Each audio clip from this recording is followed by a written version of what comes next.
Hey guys, Film Recaps here, and today we're covering a 2012 horror movie called Scary or Die. The movie starts with a guy who enters a house at night. He turns on a PC and types scaryorDie.com in the search bar and finds a video titled The Crossing.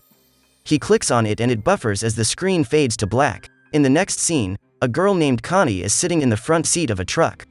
She is sandwiched between the driver, named Buck, and the other guy, Keith. Keith pulls a jar out of the back and starts drinking something. Connie asks what it is as she feels a strange smell. Buck explains that it's homemade alcohol. Keith asks Connie to drink some while loosening her up and she starts kissing Buck. Keith puts her hand on his crotch. After a while, she asks them to stop for a bathroom break. They park at a rest stop. Connie gets off and heads to the bathroom. Buck follows her. In the meantime, Keith buys snacks at the store. He starts talking with the cashier if he's ever lost at a coin toss. Keith soon realizes that the man doesn't speak English very well and starts to say racist things to him as he pays.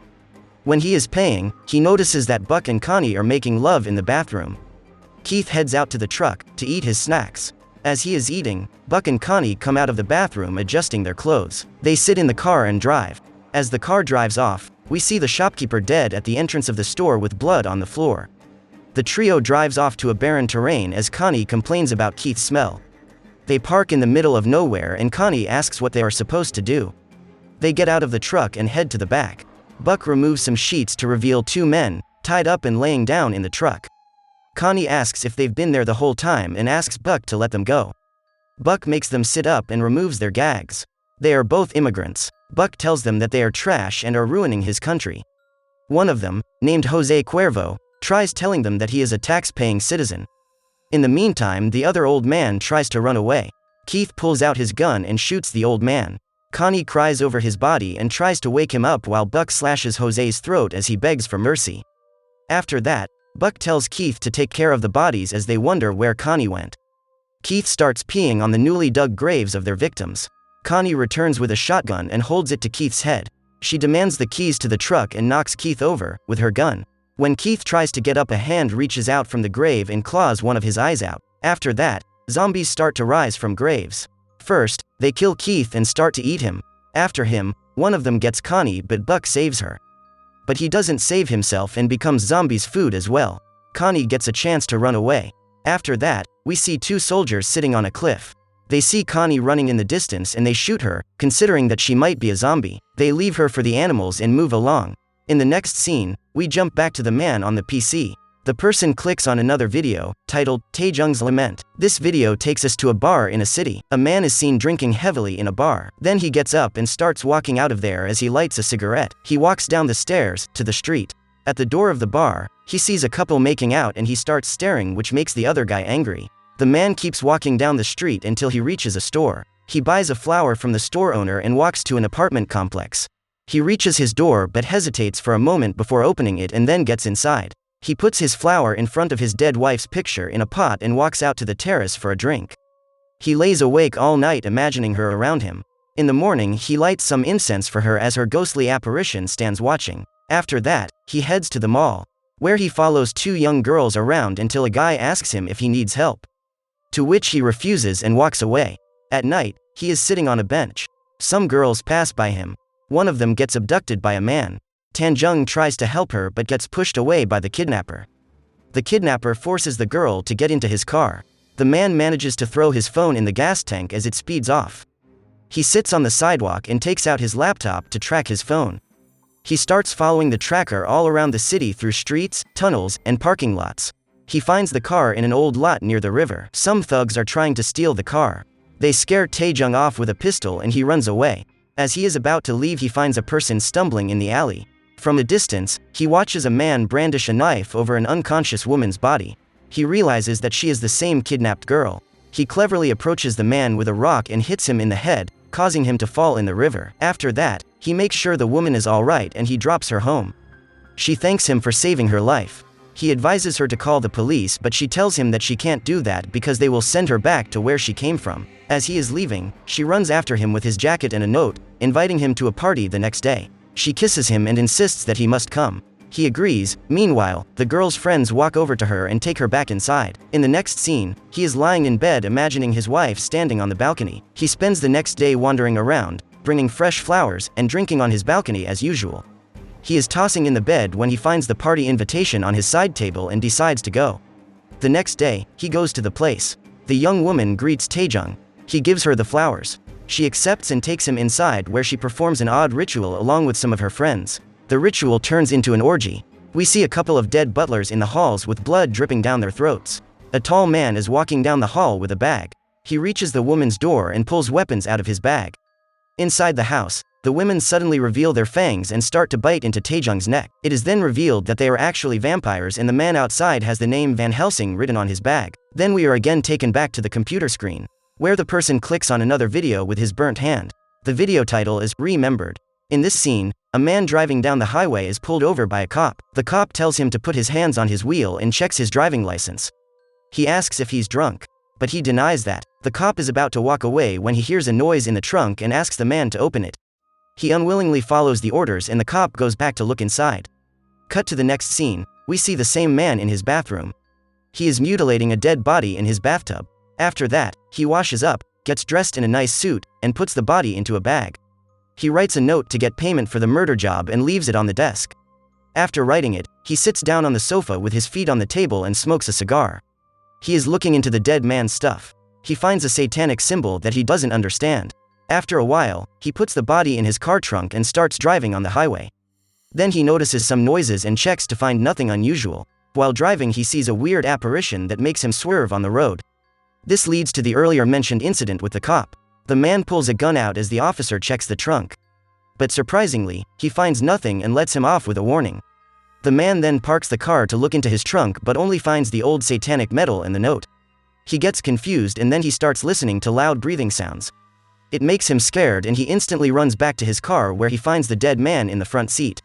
The dismembered parts of the dead man are now restored. Then the dead man suddenly disappears, making him believe that he was just a figment of imagination. Just as he lets his guard down, the dead man reappears behind him and cuts his throat off. The next video chosen is called Clowned. It starts with a guy named Emmett spending a day at the beach with his little brother, Andy, and girlfriend, Kelly. He is playing football with him and scores a goal. Andy runs off to find the ball under the huge deck while Emmett rubs sunscreen on Kelly's back. As he is rubbing, they see a disoriented woman standing in front of them. Under the deck, Andy hears a kid crying for help. He freaks out and runs to Emmett. Em reassures him that there is no baby there. As they are about to leave, two girls show up in a car and ask Emmett to sell them drugs. He sells them some of the drugs, with instructions to contact him only during working hours. He also gets angry when they pay with a check. After that, he comes home where his mom is busy decorating the house for Andy's birthday party and asks Emmett for help, to which he hesitantly agrees. She asks him to look after the kids during the party. After that, we see Emmett dealing drugs on the streets with Kelly. They keep selling the drugs till late at night. Afterward, they go back home. During the party, Emmett remains asleep in his room with Kelly. His mom knocks on the door and tells him that a kid has gone missing. She tells him that she is disappointed and asks him to pay the clown while everyone looks for the missing kid around. He enters the kitchen to find the clown is finding something there. He tries to stop him, but he appears to be a stubborn guy. Emmett kicks the clown out of his house, but the clown attacks him on his lawn and bites his leg. Kelly asks Emmett to let him go, as the clown wanders off.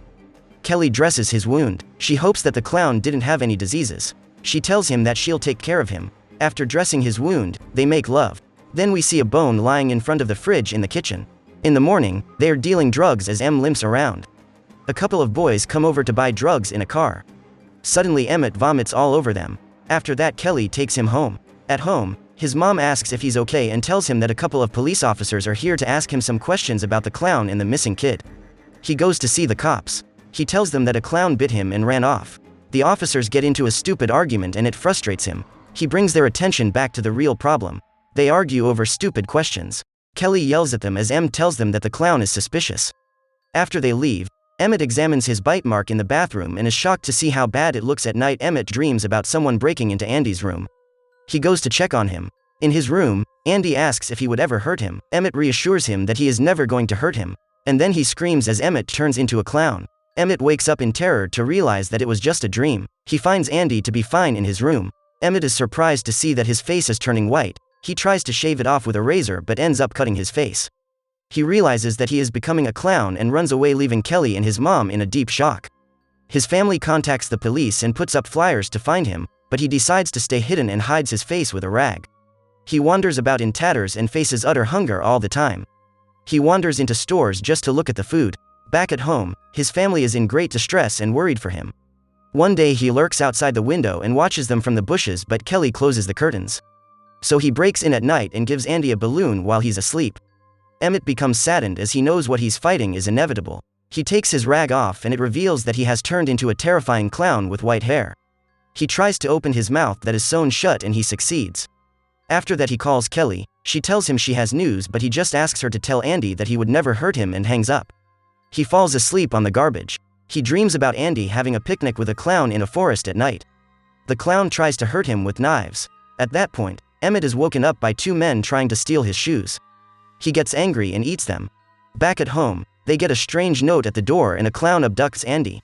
They call the police as the clown takes Andy to the woods. Andy thinks the clown is Emmett and lets him take him to the forest at night. There, he spreads a picnic table and takes off his mask to reveal that he is someone else. Then Emmett comes out of nowhere to rescue Andy and manages to let him escape from there. Emmett kills the clown and starts to eat him as Andy watches from behind the trees. He realizes that Andy has seen him and walks over to reassure him that he would never hurt him. Andy says that he's scared. This makes Emmett sad and he tells him to go back to home, by saying that he'd die rather than hurting his own brother. In the morning, he is looking hungrily at some kids when the two cops show up and shoot him to death as he points his toy gun at them. Afterward, we see some kids filming Kelly as she is taking her baby for a walk. She pushes the camera away from her face. The guy then plays the last video that carries the title, Lover Come Back. In this video, we see a woman telling the viewer that she never thought that she'd find true love in LA, but she did. She is walking across town and keeps telling that it's the most beautiful thing she has ever experienced. She then discloses that her grandfather was an amazing guy, as some people claim that he used to do spells. He did one on her when she was a kid. He gave her a necklace with the soil that their ancestors are buried in. She wears it to keep herself safe. She says that her lover has changed and turned into an offensive person.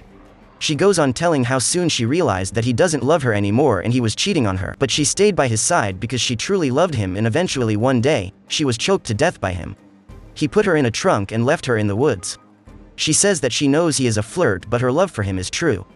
After walking around for a while, she reaches his car in a parking lot. Inside the car, his lover is making love with some other girl. She moves towards them and they notice her flesh rotting off her face. She reveals that she has made a promise to herself that she will spend her life with him in the life after death as well. She concludes that she is very determined to keep this promise because her love for him is pure and true. After the video ends, he closes the website on the computer. Inside the room, the woman from the last story appears and closes the door, and the movie ends here.